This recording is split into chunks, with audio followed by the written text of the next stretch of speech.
अस्सलामु अलैकुम वरहमतुल्लाहि वबरकातुहू। नहमदुहु व नुसल्ली व नुसल्लिमु अला रसूलिहिल करीम, अम्मा बाद।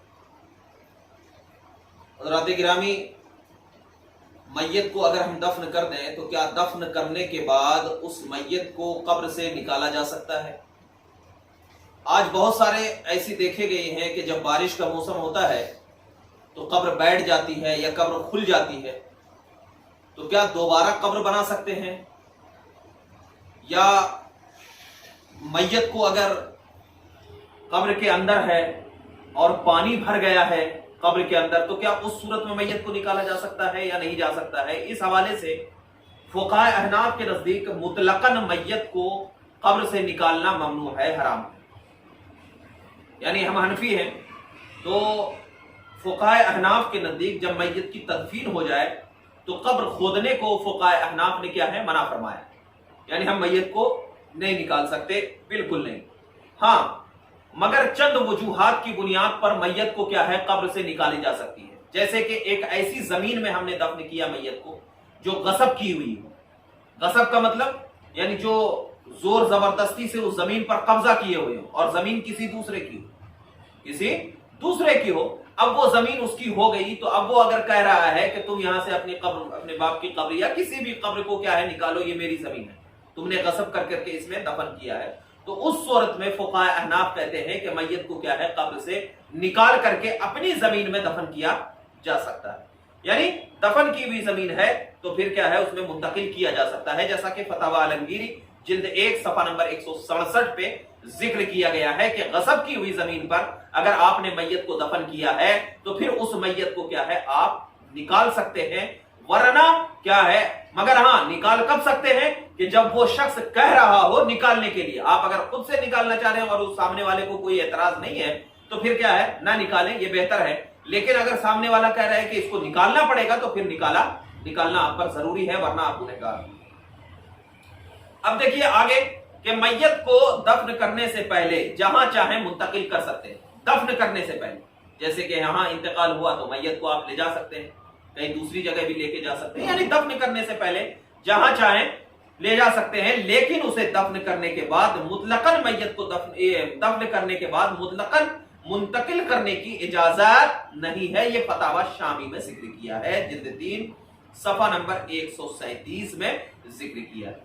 अब उसके बाद अल्लामा हसन बिन अम्मार शरम्बलानी लिखते हैं कि और मैयत को दफन करने के बाद मुंतकिल करना जायज नहीं है, सिवाय उस सूरत के कि दूसरे की गसब शुदा जमीन में दफन हो और अपनी जमीन को खाली करने का मुतालबा करे। यानी सामने वाला क्या करे, मुतालबा करे। तो और इसकी शरह में अल्लामा तहतावी रहमतुल्लाहि ताला अलैह लिखते हैं कि मुज़मिरात में है कि दफन करने के बाद मैयत को मुंतकिल करने की 3 सूरत है। दफन करने के बाद मैयत को मुंतकिल करने की 3 सूरतें हैं। सबसे पहले मैं पढ़ता हूं, एक सूरत यह है, सबसे पहली सूरत यह है कि बिल इत्तिफाक मुंतकिल करना जायज है। बिल इत्तिफाक मुंतकिल करना जायज है एक सूरत में। यानी 3 सूरत जो है मैयत को मुंतकिल करने की, तो एक सूरत में बिल इत्तिफाक मुंतकिल करना जायज है। और वो सूरत कौन सी है? और वो ये है कि मैयत को गसब शुदा जमीन में दफन कर दिया गया हो। एक यानी बिल इत्तिफाक इसको मुंतकिल करते हैं और जमीन का मालिक अपनी जमीन के इनखिला यानी खाली करने का मुतालबा करे, या गसब शुदा कपड़े का कफन मैयत को पहना दिया गया हो। यानी या तो जमीन में दफन किया हो या तो क्या किया हो, किसी का कपड़ा चोरी कर करके लेके आया, गसब कर करके ले आया और मैयत को पहना दिया गया और बाद में मालूम हुआ उस शख्स को कि ये मैयत जो कपड़ा पहन करके मदफून दफन किया गया है वो गसब शुदा कपड़े का है, तो पहना दिया गया और मालिक कपड़े की वापसी का मुतालबा करे।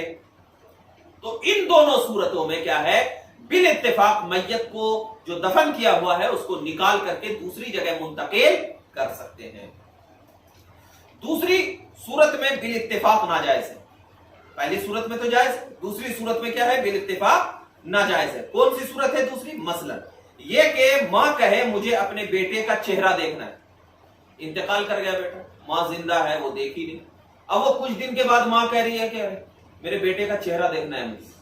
अब उस सूरत में कब्र को खोद नहीं सकते, नहीं तो लिहाजा कब्र को खोदो या उसे यहां से निकाल कर फलां कब्रिस्तान में दफन करो, तो यह सूरत बिल्कुल नाजायज हो, हराम। اور تیسری صورت یہ ہے کہ قبر میں پانی داخل ہو جائے، قبر میں پانی داخل ہو جائے تو ایک قول کی گروہ سے اس صورت میں میت کا منتقل کرنا جائز ہے. یعنی اگر قبر میں اتنا پانی بھر گیا ہو کہ آپ پریشانی ہو رہی ہو تو ایک صورت میں کیا ہے، اس میت کو وہاں سے نکال کر دوسری جگہ منتقل کرنا جائز ہے. کیونکہ اور اس کی دلیل یہ دیتے ہیں کیونکہ ایک روایت میں ہے کہ صالح بن عبید اللہ کو 3 بار کسی نے خواب میں دیکھا، وہ کہہ رہے تھے کہ مجھے میری قبر سے نکال کر دوسری جگہ دفن کر دو، مجھے پانی آنے سے تکلیف ہو رہی ہے. پھر قبر کو کھود کر دیکھا گیا تو ان کے ایک پہلو کو پانی پہنچ چکا تھا. اس پر حضرت عبداللہ بن عباس رضی اللہ عنہما نے ان کی قبر کو منتقل کرنے کا فتویٰ دیا، منتقل کرنے کا فتویٰ دیا. تو امام ابو جعفر رحمت اللہ تعالی علیہ فرماتے ہیں کہ ایسی صورت میں قبر کو منتقل کرنا جائز ہے کہ اگر پانی زیادہ ہو جائے قبر میں تو میت کو نکال کر دوسری جگہ منتقل کرنا جائز ہے. لیکن یہ تو مطلب ایک روایت میں، لیکن جو یہ قول امام ابو جعفر نے فرمایا ہے، اس قول کو فرمانے کے بعد انہوں نے پھر اپنی رائے سے یعنی اس قول سے کیا ہے، رجوع کر لیا ہے اور یہ فرمایا ہے کہ قبر کی منتقلی سے وہ منع کرتے تھے، جیسا کہ کیا ہے تحتاوی علی مراقی الفلاح صفحہ نمبر 615 میں یہ ذکر کیا گیا ہے. تو اب ذرا پتہ یہ چلا. اور ایک قول علامہ قاسانی حنفی بدائع الصنائع میں جلد 2 صفحہ نمبر 357 میں لکھتے ہیں کہ قبر کا کھودنا حرام ہے، قبر کا کھودنا کیا ہے، حرام ہے. علامہ زین الدین ابن نجیم نے البحر الرائق کے جلد 2 صفحہ نمبر 195 میں اس قول کو نقل کیا ہے جو ان کی تائید کی دلیل ہے. لہٰذا ائمہ کرام کے ان اقوال کی روشنی میں یہ معلوم ہوا کہ تدفین کے بعد قبر کو کھودنا جائز نہیں، قبر کو کھودنا بلا وجہ کیا ہے، جائز نہ تو تدفین کے بعد قبر کو کھودنا جائز ہے اور نہ ہی میت کو منتقل کرنا جائز ہے.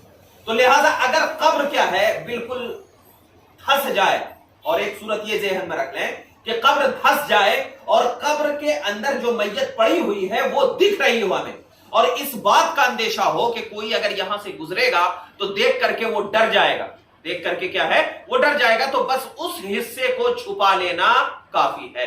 اب لوگ کیا کرتے ہیں کہ ارے ابھی تو ہم نے قبر بنایا تھا میری ماں کی، میرے باپ کی، میرے فلاں کی قبر دھس گئی ہے، تو اس کو جانے اور کیا ہے قبرستان کی طرح ایک دم بالکل بنا لیتے ہیں اور پھر سے دوبارہ بناتے ہیں. یہ جائز نہیں ہے فقہائے ناب کے نزدیک، فقہائے ناب کے نزدیک جائز نہیں ہے دوبارہ قبر بنانا، یہ جائز نہیں ہے. ہاں بس اس جگہ کو بالکل نیست و نابود ہو جائے، کیونکہ حدیث پاک میں آیا ہے کہ آپ جب قبر کو بناتے جائیں گے تو حدیث پاک میں ہے کہ قیامت سے پہلے ایک ایک قبر سے 70 لوگ اٹھیں گے، ایک ایک قبر سے 70. اگر آپ نے بڑی بڑی قبروں کو چھیک لیا ہے، ایک دم بالکل یہ کر لیا ہے، غصب کر لیا ہے زمین کو، یا زمین کو کہا کہ نہیں فلاں اتنی قبر میرے لیے دے دو، ہم بہت یہ کریں گے، ہم فلاں کریں گے، ایسا کریں گے، اگر اتنا ہی شوق ہے آپ کو تو آپ اپنی 1 ایکڑ زمین خرید لیں اور اس میں کیا ہے اپنے ماں کی، اپنے باپ کی، فلاں کی قبر بنا لیں اور چاروں طرف سے درگاہ بنا لیں، اتنا شوق ہے آپ کو. ورنہ کیا ہے، یہ اگر آپ قبرستان میں ہیں تو یہ قبرستان وقف کی ہوتی ہے، وہاں پر سب لوگ ہوتے ہیں. اگر آپ اپنے زمین میں بھی دفن کر دیے اور قبر ٹوٹ گئی کسی وجہ سے یا بارش کی وجہ سے تو پھر بھی دوبارہ قبر کو بنانا جائز نہیں ہے، جائز نہیں ہے. اس بات کا خیال رکھیں. تو خلاصہ کلام یہ ہوا کہ قبر کو دوبارہ بنانا یا میت کو قبر سے نکال کر دوسری جگہ منتقل کرنا میں نے صورت بتا دی ہے کہ کب جائز ہے کب جائز نہیں ہے. تو لہٰذا 2 صورتیں ایسی ہے تو بالکل جائز نہیں ہے، اور ایک صورت ایسی ہے جو بالکل بالاتفاق جائز ہے، اور وہ صورت یہ ہے کہ کسی کی غصب شدہ زمین میں یا تو میت کو دفن کر دیا ہو یا کوئی غصب شدہ کپڑے کو میت کو کفن دے کر کے دفن کر دیا گیا ہو اور سامنے والا اس زمین کا مطالبہ کر رہا ہو اور اس کپڑے کا